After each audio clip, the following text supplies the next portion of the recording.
नमस्कार। मेरे सभी प्यारे दोस्तों को मेरा बहुत बहुत नमस्कार। मेरे साथियों को, मेरे विद्यार्थियों को मेरा बहुत बहुत नमस्कार। दोस्तों, आज का जो टॉपिक हम लेकर आए हैं वो है नरेशन का, यानी कि डायरेक्ट और इनडायरेक्ट। हालांकि आपने ज़रूर ये पढ़ा भी होगा, अपने स्कूल टाइम में पढ़ा होगा या अपने कॉलेज टाइम में पढ़ा होगा, या जब आपने कंपटीशन की तैयारी शुरू की होगी तब ज़रूर आपने पढ़ा होगा। लेकिन मैं नहीं जानता आपने किस तरह से पढ़ा है या किस तरीके से आपने उसको सीखा है। मैं भी आज आपको नरेशन ही पढ़ाने जा रहा हूं और कोशिश करूंगा कि जो आपने स्कूल में, कॉलेज में या कहीं अन्यत्र कहीं पढ़ा हो उससे ज़्यादा बेटर आपको यहाँ समझ में आ जाए, क्योंकि चीज़ें जहाँ भी आप अटक रहे होंगे नरेशन में वो आपको समझ में आ जाए, आप ना अटकें। तो आइए दोस्तों, आज हम शुरू करने जा रहे हैं अपना टॉपिक नरेशन का। तो आप हेडिंग बना सकते हैं नरेशन।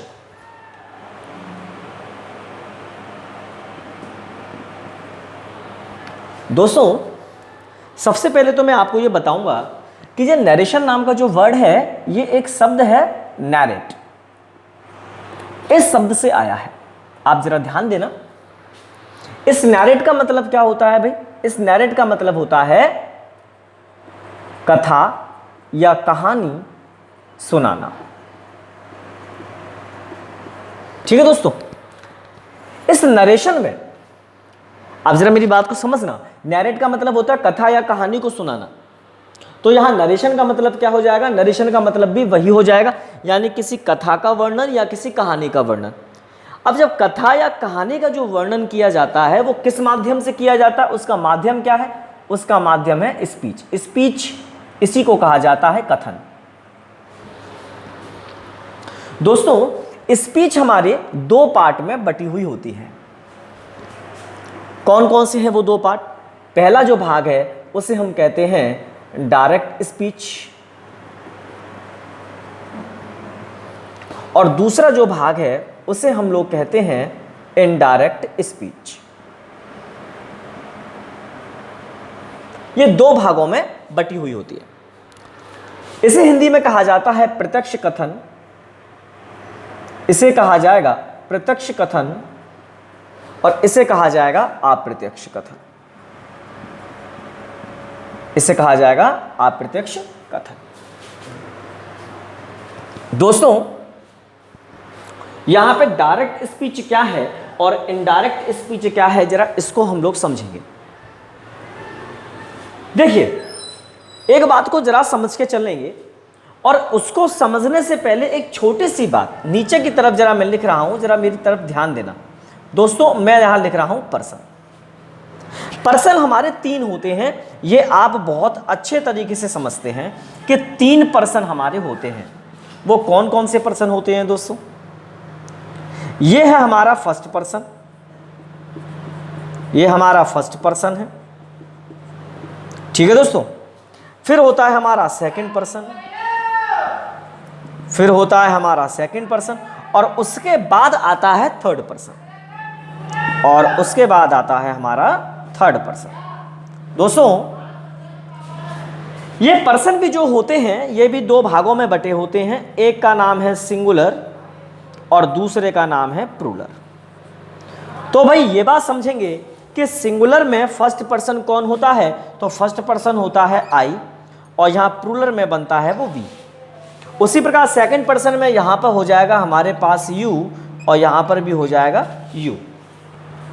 अब जब थर्ड पर्सन की बात करते हैं तो थर्ड पर्सन में आता है आपका ही, सी, इट, वन, और दोस्तों कोई भी नेम, और इसी नेम को कहा जाता है नाउन। ठीक है, और नीचे की तरफ आ जाएगा प्लूरल में दे। तो ये होते हैं सर हमारे पर्सन। जरा मेरी बात को समझने की कोशिश करिएगा। ये फर्स्ट पर्सन, सेकंड पर्सन और थर्ड पर्सन, ये पर्सन हमेशा क्या करता है? ये बोलता है। ये बोलता है। किससे बोलेगा? सामने वाले पर्सन से। किसके बारे में बोलेगा? हमेशा थर्ड पर्सन के बारे में बोलेगा। तो इस बात का आपको ध्यान रखना है, ये बोलता है, ये सुनता है, और ये क्या करता है? ये हमेशा इसी के बारे में, ये फर्स्ट पर्सन बोलता है, यानी इसके बारे में ही बात होती है, इसके बारे में चर्चा होती है, इसके बारे में अच्छाई बुराई सब इसके बारे में होती है। तो मेरी बात सुनिएगा, यहां पे डायरेक्ट स्पीच में क्या होता है, बोलने वाला जो व्यक्ति होता है, यानी बोलने वाले व्यक्ति का जो स्पीच होता है, जो कथन होता है, उसे इन्वर्टेड कॉमा के भीतर रखा जाता है। जैसे मान लीजिए कहा गया, मैंने कहा राहुल सैड। हमेशा ध्यान रखना, यहां पर जो वक्ता होगा, हाँ, यहां पर जो भी व्यक्ति होगा, यहां पर जो भी पर्सन होगा, वो हमेशा अपने कथन को इन्वर्टेड कॉमा के भीतर रखेगा। ठीक है, इसकी चर्चा अपन विस्तार पूर्वक करेंगे आगे।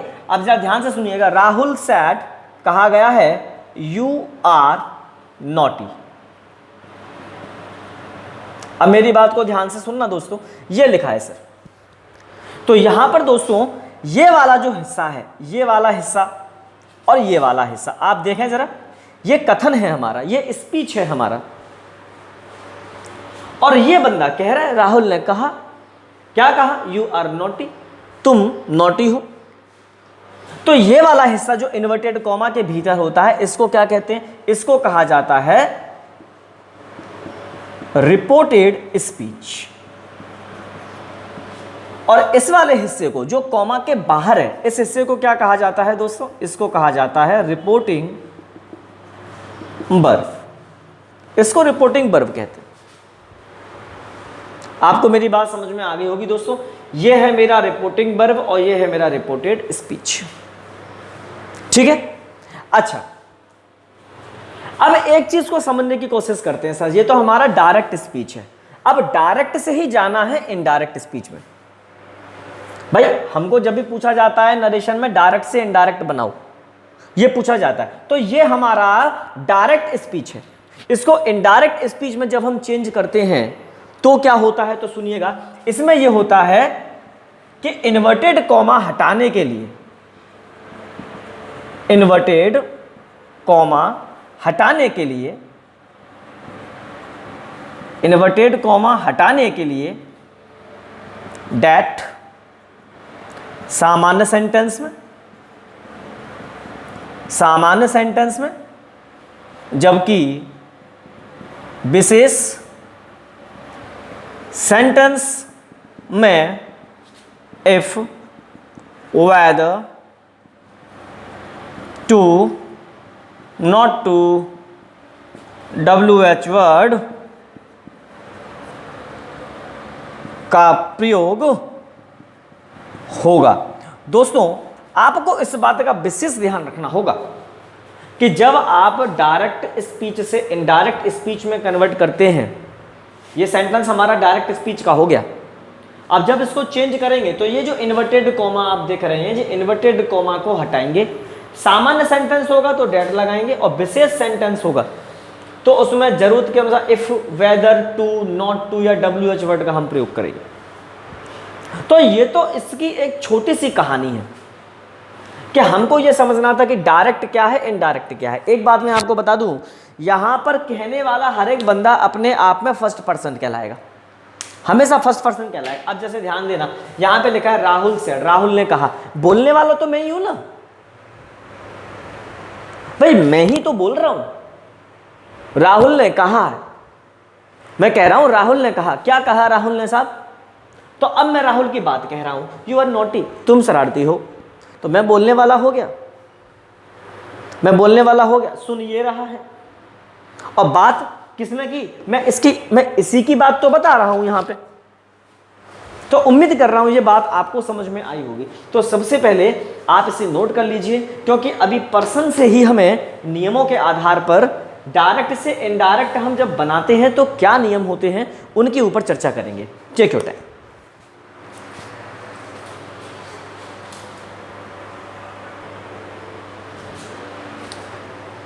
आइए दोस्तों, अब हम आगे की तरफ चलते हैं। ये पर्सन आपके सामने लिखे हुए हैं और अब हमें इसके नियमों पर चलना है। जब कोई सेंटेंस डायरेक्ट स्पीच में दिया गया है और उसे इनडायरेक्ट स्पीच में कन्वर्ट करना है तो नियम क्या हैं, आइए उन्हीं के बारे में हम लोग चर्चा करते हैं। दोस्तों सबसे पहले तो मैं आपको यहाँ पर तीन नियम बताने जा रहा हूँ। ये 3 नियम ही विशेष हैं, इन्हीं के आधार पर पूरा नरेशन चलेगा। ठीक है दोस्तों, तो यहां पे आप ध्यान दीजिएगा जरा, जो पहला जो नियम है वो क्या कहता है। दोस्तों आप डायरेक्टली समझिए इस चीज को, कहा गया उसी सेंटेंस को मैं लिख रहा हूं दोस्तों। मैंने कहा Rahul said you are naughty. अब दोस्तों ध्यान से जरा समझते हुए चलेंगे हम लोग हर एक चीज को। दूसरा लिख रहा हूं मैं, Rahul said to me you are naughty. दोस्तों एक और लिख रहा हूं मैं यहां पे, I said to him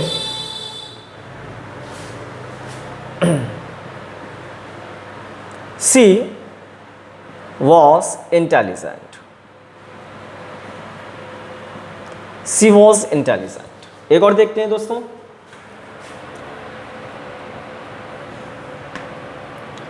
Vivek said I am a student. चलिए दोस्तों, इन चार से ही पूरी कहानी समझ में आ जाएगी। ये चार सेंटेंस मैंने आपके सामने लिख दिए हैं, इन चार सेंटेंस से पूरी कहानी समझ में आ जाएगी। तो जो हम शुरुआत करने जा रहे हैं वो शुरुआत करने जा रहे हैं इस वाले सेंटेंस से। ये हमारा फर्स्ट सेंटेंस मान के चलें, यहां से शुरुआत करेंगे हम, इन पर धीरे धीरे आएंगे। अब मेरी बात को ध्यान से सुनिएगा दोस्तों, ये जो इन्वर्टेड कॉमा के भीतर वाला हिस्सा होता है ये कहलाता है रिपोर्टेड स्पीच। जब रिपोर्टेड स्पीच के सेंटेंस में जो सब्जेक्ट है, ये सब्जेक्ट है दोस्तों मेरा, जो सब्जेक्ट है अगर फर्स्ट पर्सन आता है, देखो जरा सब्जेक्ट में कौन आता है, फर्स्ट पर्सन। देखें आप जरा, या तो आई आएगा या फिर वी आएगा, दोनों में से कोई भी आ सकता है।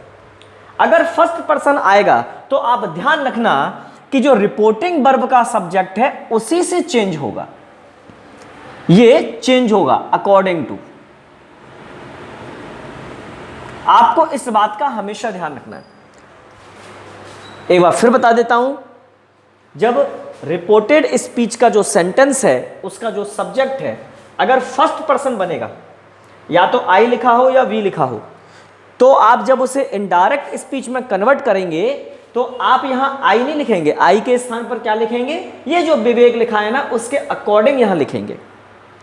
अच्छा अब एक बात ध्यान से सुनिए, यहां पे तो नाउन लिखा हुआ है, तो ऐसा तो नहीं है कि यहां पे आप विवेक को लिख देंगे, नहीं, आप यहां विवेक नहीं लिखेंगे, उसका प्रोनाउन लिखेंगे ही। अगर मान लीजिए यहां पर ही लिखा होता तो आप यहां पर क्या लिखते, तो आप उसे ही लिखते। अगर यहां पे सी लिखा होता तो आप यहां पर सी ही लिखते। अगर मान लीजिए यहां पे राधा लिखा होता तो आप क्या लिखते, तो फिर आप यहां पे सी ही लिखते। आपको ध्यान रखना है कि यहां पे आप सिर्फ प्रोनाउन ही लिख सकते हैं, यहां पर प्रोनाउन ही लिखा जाएगा या प्रोनाउन का सब्जेक्टिव फॉर्म ही लिखा जाएगा। तो आप इस बात को समझ के चलें। मान लीजिए यहां पर वी दिया होता, आई नहीं दिया होता, यहां पे वी दिया होता, अगर वी भी दिया होता तब भी विवेक के अनुसार इसको बदल दिया जाएगा। उम्मीद कर रहा हूं तो ये बात आपको समझ में आ गई होगी। तो दोस्तों ये वाला जो हिस्सा होता है फर्स्ट पर्सन वाला, जब भी इनडायरेक्ट स्पीच में आप इसे लेके जाते हैं तो ये बदला जाता है सब्जेक्ट के अनुसार, ये सब्जेक्ट के अनुसार बदला जाता है। ठीक है दोस्तों, इसे हमेशा सब्जेक्ट के अनुसार बदलते हैं। अब आइए दोस्तों बात करते हैं इस सेकंड पर्सन वाले हिस्से की। तो हाँ भाई देखो जरा ऊपर, देखो जरा बोर्ड पे जरा दिया हुआ है, ये हमारा सेकंड है। आप देख पा रहे हैं रिपोर्टेड स्पीच में यहां यू दिया है और नीचे भी यू दिया है। सबसे पहले इससे निपट लेते हैं, ये हमारा सेकंड पार्ट है, वो फर्स्ट है, ये सेकंड है, इसको थर्ड बनाएंगे, इसको फोर्थ बनाएंगे। पहले ये निपट लेते हैं। दोस्तों जब रिपोर्टेड स्पीच के सेंटेंस में सेकंड पर्सन दिया हो, देखो सेकंड पर्सन तो दोनों एक ही है यू, तो आप समझ जाना कि जो रिपोर्टिंग वर्ब का ऑब्जेक्ट होगा उसी से बदला जाएगा। तो मी का सब्जेक्ट क्या है? आई। मान लो यहां पे मी नहीं दिया होता, यहां पे लिखा होता हिम, तो फिर यहां पे मैं सब्जेक्ट क्या बनाता? फिर मैं यहां पे ही बनाता। मान लीजिए यहां पे हिम की जगह लिखा होता देम, तो फिर मैं सब्जेक्ट क्या बनाता? तो फिर मैं सब्जेक्ट दे बनाता। कुल मिला के ये जो रिपोर्टिंग वर्ब है, ये जो रिपोर्टिंग वर्ब का जो सेंटेंस है और इसके ऑब्जेक्ट में जो दिया होगा उसी के अकॉर्डिंग यहां सब्जेक्ट लिखा जाएगा। ठीक है दोस्तों, ये सेकंड पर्सन की कहानी है। अच्छा, कभी कभी क्या होता है कि मान लीजिए ऑब्जेक्ट ही नहीं दिया है, देखो जरा, अब ऑब्जेक्ट नहीं दिया, इसीलिए मैंने इसे थर्ड कहा था कि ये थर्ड वाला पार्ट है, इसको अपन अभी समझ लेंगे। अब इसमें ऑब्जेक्ट ही नहीं दिए, तो अब क्या करेंगे साहब? अब हम किस तरीके से इसको सॉल्व करेंगे? तो आप जरा ध्यान से देखें कि जब यहां पर मेरे पास ऑब्जेक्ट नहीं दिया है, तो इस हिस्से को यानी इस यू को जब हम चेंज करेंगे तो हम इसे या तो आई के साथ चेंज करेंगे या फिर हम यहां पर ही और सी के साथ चेंज करेंगे। बस ये दो के साथ, इन तीन के साथ, माफ करना, इन तीन के साथ चेंज करेंगे। अब ये पता कैसे चलेगा कि यहाँ आई आएगा कि ही आएगा कि सी आएगा? ये बात कैसे पता चलेगी? ये बात ऐसे पता चलेगी कि यदि आपके सब्जेक्ट में, अगर रिपोर्टिंग वर्ब के सब्जेक्ट में थर्ड पर्सन दिया है, देखो जरा राहुल, राहुल क्या है भाई? एक नाम है, थर्ड पर्सन। और देखो जरा ही और सी भी हमारे थर्ड पर्सन है, तो जाहिर सी बात है यहां पे आई लिखा जाएगा। अगर मान लीजिए उल्टा हो जाता, यहां पे लिखा होता आई, तो फिर हम यहां पर क्या लिखते हैं बच्चे? तो फिर आप समझ जाइए कि आई तो हमारा पहले से ही लिखा हुआ है, तो ही और सी में से कोई एक चीज लिखी जाती। तो ये बहुत इंपॉर्टेंट पार्ट था, बहुत इंपॉर्टेंट टॉपिक था कि अगर मान लीजिए ऑब्जेक्ट ही नहीं मिले तो फिर हम क्या करेंगे साहब? तो फिर हम ये करेंगे, आई, ही और सी, इनमें से कोई एक रखेंगे। अगर रिपोर्टिंग वर्ब के सेंटेंस में पहले से ही दिया है आई, तो फिर ही और सी में से कोई एक। अगर ही और सी वाला पार्ट यानी कि थर्ड पर्सन वाला कोई पार्ट दिया है, तो फिर तो हम यहाँ पे आई रखेंगे। ठीक है भाई, आइए दोस्तों अब यहाँ पे बात कर लेते हैं, ये फोर्थ नंबर है। ठीक है, इसको समझने से पहले अब ये जो सेकंड पर्सन है, इसका क्या हिसाब है? ऑब्जेक्ट से चेंज होता है, ऑब्जेक्ट के अनुसार बदला जाता है, ऑब्जेक्ट के अनुसार बदला जाता है। ठीक है दोस्तों, बदला जाता है। तो अब जब भी आप इसको बदलोगे तो ऑब्जेक्ट के अनुसार ही बदलोगे। आओ भाई अब बात करते हैं जरा फोर्थ नंबर की। दोस्तों देखें जरा, जब भी आपके रिपोर्टेड स्पीच के सेंटेंस में अगर थर्ड पर्सन दिया जा रहा है, देखो जरा, third person, he, she, it, one, name, कोई भी नाम आ जाए या फिर दे आ जाए लेके, तो आप हमेशा ध्यान रखना ये नो चेंज की पोजीशन लेता है, यानी कि कभी भी चेंज नहीं होगा। सी लिखा है तो सी का सी ही रहेगा।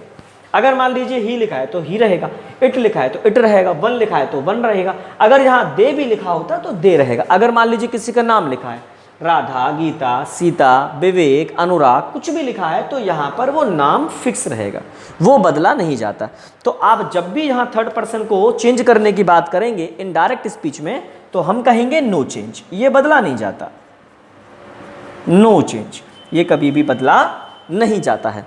उम्मीद कर रहा हूं दोस्तों कि आपको ये चीज समझ में आ गई होगी। इसके जो 3 विशेष नियम मैं बता रहा था, वो विशेष नियम यही थे। पहला, दूसरा, ये भी दूसरा ही का ही पार्ट है, और ये हमारा तीसरा। तो ये 3 नियम आपको अच्छे से समझ में आ गए होंगे। आप वीडियो को पॉज करके समझ लें या उसको अच्छे तरीके से लिखकर समझ लें, पर ये आपके लिए समझना बहुत अनिवार्य है। तो आप इसे लिख लीजिए, टेक योर टाइम।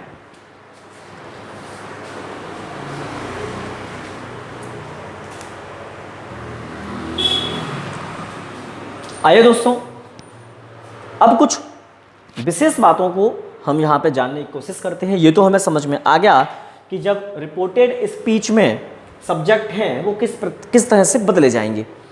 अब हमें ये जानना है दोस्तों कि और क्या बदलाव हो सकते हैं डायरेक्ट से इनडायरेक्ट में। तो दोस्तों आपको ध्यान रखना होगा कि जब भी हमारे पास सेड टू, सेज टू, जब भी आपके सामने आएगा, यहां पे मैंने, आप देख पा रहे हैं, सेड टू प्लस ऑब्जेक्ट है, सेज टू प्लस ऑब्जेक्ट है, या से टू प्लस ऑब्जेक्ट है। आपको ध्यान रखना है कि आप हमेशा यहां पे लिखेंगे टोल्ड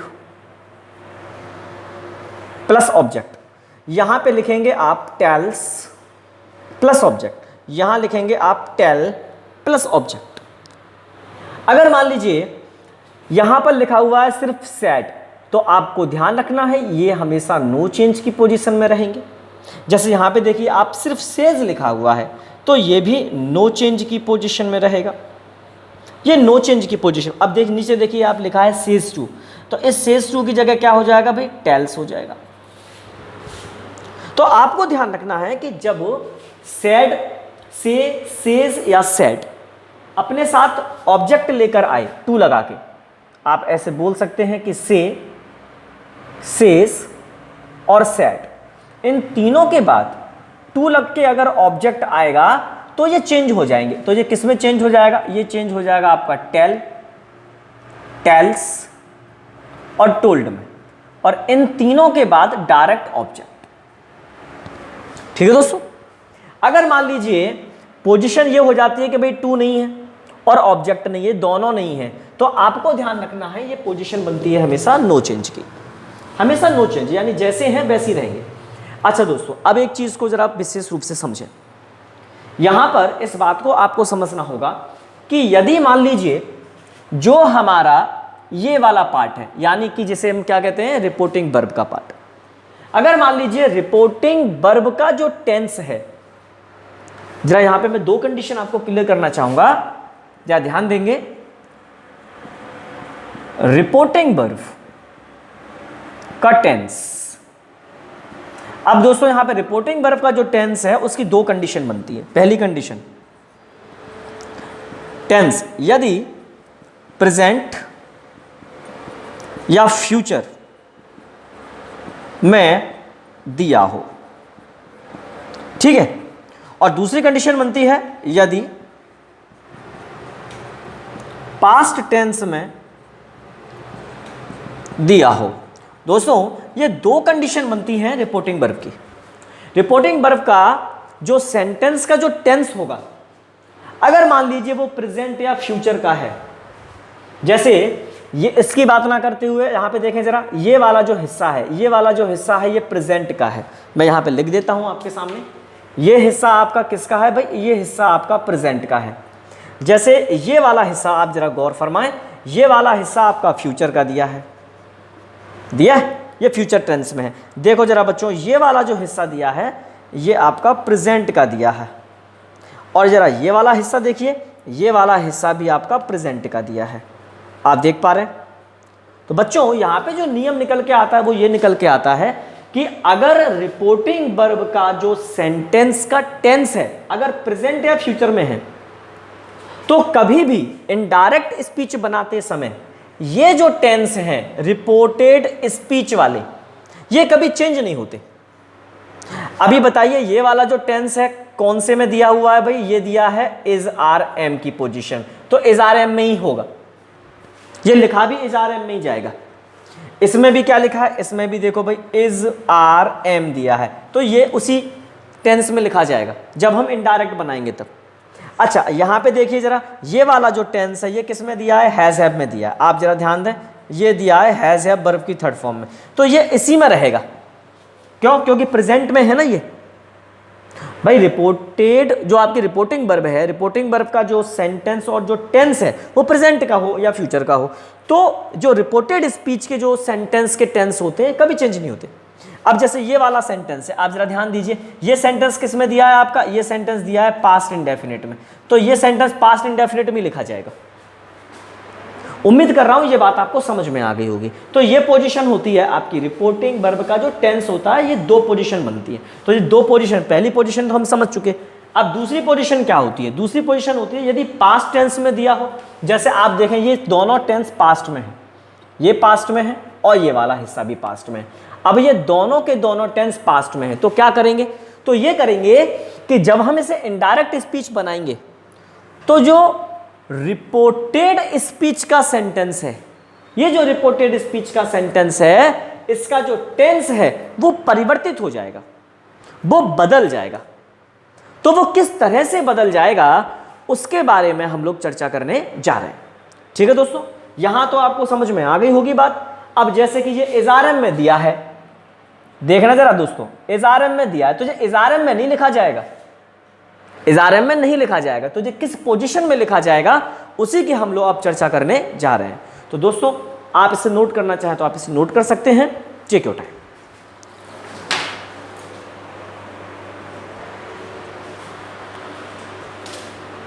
दोस्तों टेंस का परिवर्तन किस तरह से होगा वो मैंने आपके सामने यहां पे लिखा है, तो आइए जरा एक बार समझ लेते हैं।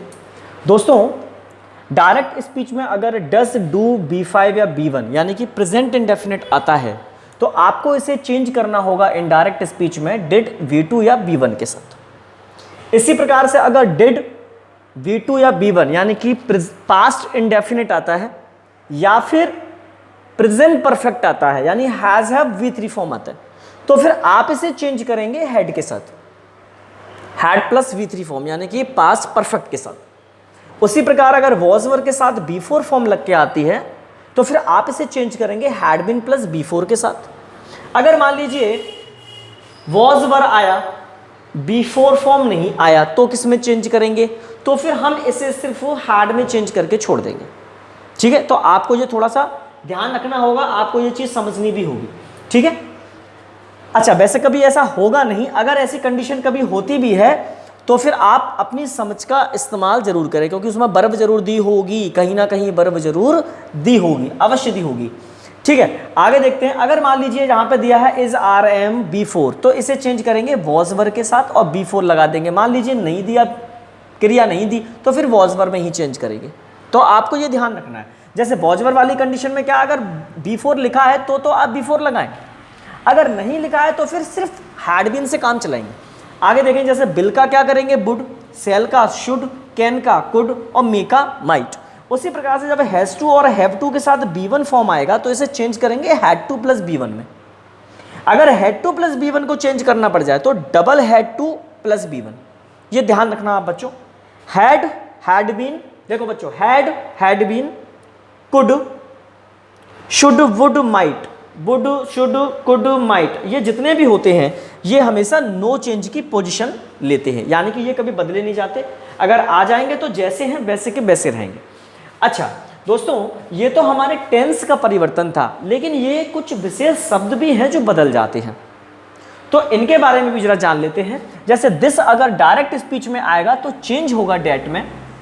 दिस माने यह, डेट माने वह, दीज माने ये और दोज माने वो। अगर हेयर आया तो देयर, यहां वहां। नाउ माने अब, देन माने तब, दस माने इस प्रकार, सो माने इसलिए। अच्छा, यहां पे अगर टुडे और दिस डे आता है यानी आज या यह दिन, तो ये चेंज होगा डेट डे यानी उस दिन में। उसी प्रकार टू नाइट या दिस नाइट यानी कि आज रात या यह रात, तो होगा डेट नाइट यानी वह रात। इसी प्रकार टुमारो यानी आने वाला जो कल है वो चेंज होता है दी next day, the following day या ऑन द टुमारो। ये तीन शब्द आप लिख सकते हैं टुमारो के लिए। अगर यस्टरडे बीता हुआ कल आता है तो लिखेंगे दी प्रीवियस डे या फिर द डे बिफोर। ठीक है, अगर मान लीजिए लिखा आता है दी डे बिफोर यस्टरडे यानी कि परसों, ये बीता हुआ परसों है दोस्तों, ये है परसों, लेकिन कौन सा वाला परसों है, ये बीता हुआ। अगर मान लीजिए ये लिख के आता है तो इसे चेंज करेंगे हम 2 days बिफोर यानी 2 दिन पहले। उसी प्रकार दी डे आफ्टर टुमारो लिख के आता है यानी कि आने वाला परसों। ये परसों है हमारा, पर ये कौन सा वाला परसों है भाई, ये आने वाला परसों है, परसों आने वाला। तो जब इसको चेंज करेंगे हम इनडायरेक्ट में तो होगा इन 2 days टाइम यानी कि 2 दिनों में। लास्ट वीक, दोस्तों यहां वीक के स्थान पर कुछ भी आ सकता है, लास्ट मंथ आ सकता है, लास्ट डे आ सकता है, लास्ट ईयर आ सकता है, कुछ भी आ सकता है। ठीक है, इसको जब चेंज करेंगे तो the previous week, the week before, यानी कि एक तरीके से यहाँ वीक की जगह कुछ भी लिख सकते हैं, the previous year, the previous month, मतलब अकॉर्डिंग टू सेंटेंस या अकॉर्डिंग टू वर्ड हम उसको चेंज करेंगे। आगे लिखा है नेक्स्ट वीक, यहाँ पर भी वही कंडीशन है दोस्तों, वीक की जगह कुछ भी हो सकता है, डे हो सकता है, नाइट हो सकती है, ईयर हो सकता है, मंथ हो सकता है, तो यहाँ पे हो जाएगा दी फॉलोइंग वीक, यहाँ भी हम वही चेंज करेंगे। ईयर एगो का चेंज होगा ईयर बिफोर में। अगर सिर्फ कम लिखा है तो लिख देंगे हम सिर्फ गो। उम्मीद कर रहा हूँ दोस्तों कि ये जो इंपॉर्टेंट पार्ट है हमारा आप लोगों को समझ में अच्छे से आ गया होगा। तो आइए दोस्तों अब हम शुरू करते हैं अपना आगे का पार्ट यानी कि कुछ एग्जाम्पल्स हम देख लेते हैं, सादा सिंपल से एग्जाम्पल्स हम उसके बारे में चर्चा करेंगे। तब तक आप इसे नोट कर लीजिए। Take your time.